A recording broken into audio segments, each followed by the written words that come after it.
Nabi Muhammad, atau maksudnya adalah Al-Qur'anul Karim.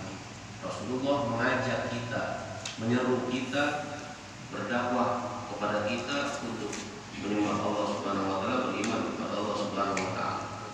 Dan ketika itu para umat Islam itu memenuhi panggilan Rasulullah, lalu kemudian mereka beriman kepada Allah Subhanahu wa taala. Maka sebagai ganjarannya, sebagai balasannya, ketika engkau memenuhi panggilan Allah yang memerintahkan untuk beriman kepada Allah, Allah kemudian menyatakan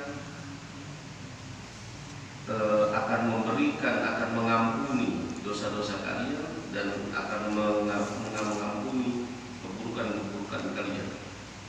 Rabbana innana sami'na munadiyan yunadi bil imani an aminu bi rabbikum fa amanna rabbana faghfir lana dzunubana.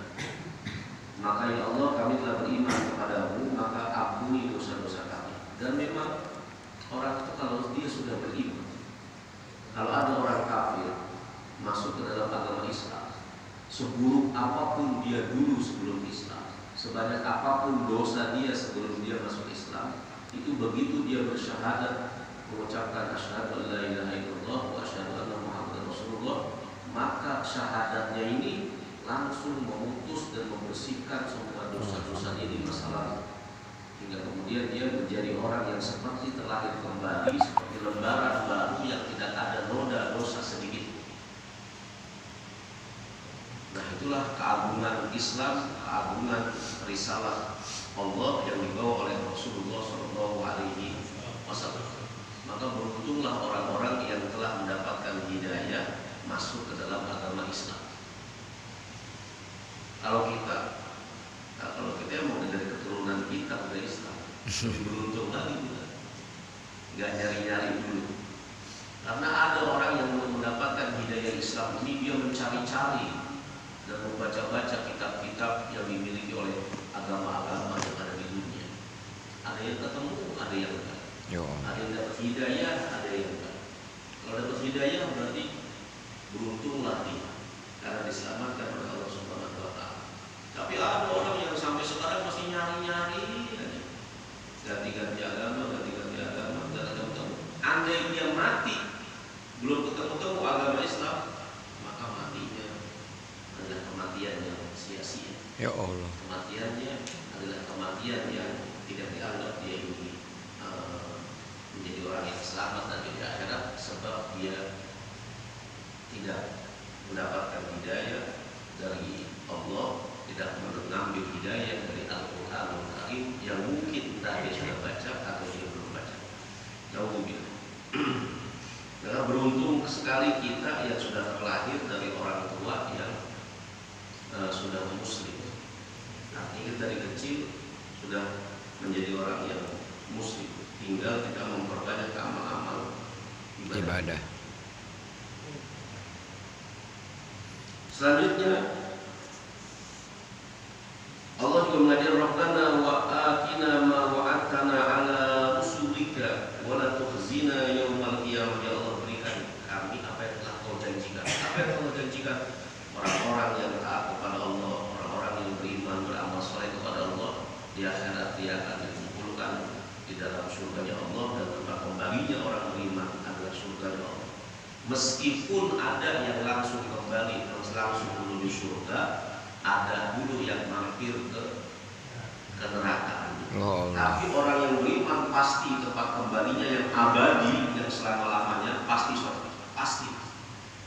Selama kita punya iman, meskipun amal ibadahnya mungkin sedikit, dosanya banyak, pasti tempat kembalinya ujung-ujungnya yang abadi surga. Hanya saja mungkin karena dosanya banyak dan tidak mendapat ampunan dari Allah, maka dia harus menerima keadilan berupa dibersihkan dulu dalam api nerakanya Allah. Tapi itu tidak akan selamanya dan tidak akan abadi. Orang kalau dia beriman, wafat dalam keadaan beriman kepada Allah, dia tidak akan abadi. Andai kalau dia masuk neraka, tidak akan abadi. Dia akan satu saat akan diselamatkan oleh Allah Subhanahu wa taala. Baik itu dengan sebab syafaat dari Rasulullah atau dengan murni pengampunan dari Allah Subhanahu wa taala. Maka diriwayatkan nanti di neraka itu orang-orang kafir sama orang-orang Islam yang berdegong-berdegong, yang dia dimasukkan ke dalam api neraka, itu orang kafir nanti akan nyinyir. Ada satu episode di mana orang kafir nyinyir sama orang Islam yang sama-sama di neraka. Ya Allah. Kata orang kafir, loh, bukankah kalian itu orang Islam? Dulu di dunia kalian kan beda dengan agama kami. Lalu ujung-ujungnya kalian sama sama kami di neraka. Terus capek-capek dengan kalian udah di dunia suruh puasa, udah di dunia suruh lapar-lapar dahaga, lalu ujung-ujungnya sama dengan kami di neraka. Ya. Kasihan deh tuh. Nyinyir. Nah, ketika mendengar itu Allah nggak terima. Kalau orang beriman nggak terima dia jadi begitu, Allah yang nggak terima. Maka langsung Allah perintahkan malaikat, akhrijuhu, keluarkan itu mereka semua orang-orang beriman yang sedang diejek oleh orang-orang kafir, agar mereka tahu bahwa sungguh beda antara orang beriman dengan orang yang tidak beriman. Meskipun toh saat itu dia sama-sama di neraka, tapi akhirnya endingnya akan beda. Orang beriman dia akan pasti diselamatkan dan langsung masuk menuju surga abadi dalam surganya Allah. Sementara orang kafir abadi dalam neraka Allah Subhanahu wa taala. Maka saat orang Islam itu diselamatkan oleh Allah, dikeluarkan dari api neraka, maka orang-orang itu kemudian rubbama yawaddul ladzina kafaru law kanu muslimin, baru mereka menyesal, andai dulu saya ini orang Islam. Meskipun banyak dosa, tapi ternyata enggak abadi di neraka, akan diselamatkan. Maka mereka baru menyesal. Rubbama yawaddul ladzina kafaru law kanu muslimin. Mereka berandai-andai, andai dulu kami waktu di dunia muslimin adalah orang-orang Islam. Tapi saat itu penyesalan sudah tidak berguna lagi. Selanjutnya, fastajaba lahum rabbuhum anni la udhi'u amala amilin minkum. Sesungguhnya Allah itu tidak akan menyia-nyiakan amal ibadah kita. Sekecil apapun amal kita, faman ya'mal mithqala dzarratin khairan yarah. Meskipun kecil, tapi kalau itu kebaikan, ada catatannya, ada balasan. Tapi kalau buruk ya sama juga, ada catatannya dan ada keburukan. Maka umat Islam itu janganlah sekali-kali dia meremehkan dosa meskipun kecil. Jangan sekali-kali kita meremehkan dosa. Dosa kecil ini. Apa contohnya dosa kecil? Dosa melihat perempuan yang bukan mahram. Itu dosa. Tapi kata Rasulullah, la shaghirata ma'al israf. Dosa kecil itu enggak ada jika disertai dengan terus-menerus. Artinya kita kalau sering-sering terus-menerus bikin dosa kecil, maka yang kecil menjadi besar. Makanya lama sedikit-sedikit, lama-lama menjadi bukit. Maka jangan remehkan dosa kecil. Ya contohnya seperti itu tadi, memandang pada lawan jenis yang bukan mahram. Kalau cuma berpapasan terus saling melihat, ini dimaafkan. Berpapasan. Tapi kalau diteruskan, nah itu baru mulai dosa. Jadi papasan, wih, bodinya mantap amat. Nah, astagfirullah. Mulai gitu. Kalau cuma papasan aja enggak, tapi begitu dia diterusin, nah disitulah mulai dosanya.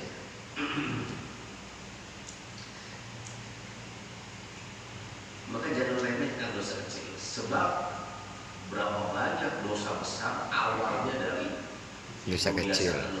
Orang kalau dia udah terbiasa bikin dosa meskipun kecil, dia lama-lama akan merasa biasa bikin dosa. Kenakan. Lama-lama lagi dia akan nggak takut dengan dosa. Akhirnya udah nggak pilih-pilih mau dosa besar, dosa kecil, menurut dia udah biasa. Nah inilah yang kemudian berbahaya. Kenapa? Karena sesungguhnya Allah itu meletakkan murkanya pada satu amal perbuatan dosa.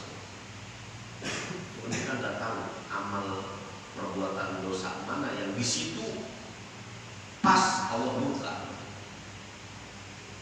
Sengaja Allah sembunyikan murkanya Allah dalam perbuatan dosa agar kita nggak berani bikin dosa.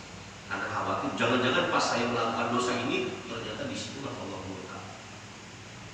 Sebagaimana juga Allah sembunyikan rahmatnya Allah dan ridhonya Allah pada perbuatan baik dan amal soleh. Nah, kita nggak tahu di perbuatan amal soleh yang mana. Begitu kita lakukan, di situ Allah ridho. Dan sengaja Allah nggak kasih tahu. Sebab kalau Allah kasih tahu, ntar orang beramalnya cuma itu aja. Contoh, misalnya Allah kasih tahu kita bahwa saya ridho kepada seorang hamba yang mau sholat subuh berjamaah. Akhirnya orang cuma sholat subuh berjamaah doang, yang lainnya nggak mau sholat, yang lainnya mau puasa, yang lainnya nggak mau baca Quran. Karena merasa dia udah dapat ridho. Maka sengaja Allah sembunyikan agar kita banyak-banyak beramal soleh dengan harapan pas ketika kita melakukan amal soleh ternyata di situ Allah ridho kepada kita. Dan ketika Allah sudah ridho, maka itulah tujuan paling mulia, tujuan paling akhir dari seorang hamba. Fastajaba lahum rabbuhum. Allah akan mengabulkan apa yang menjadi harapan mereka dan Allah akan berikan mereka kenikmatan di dunia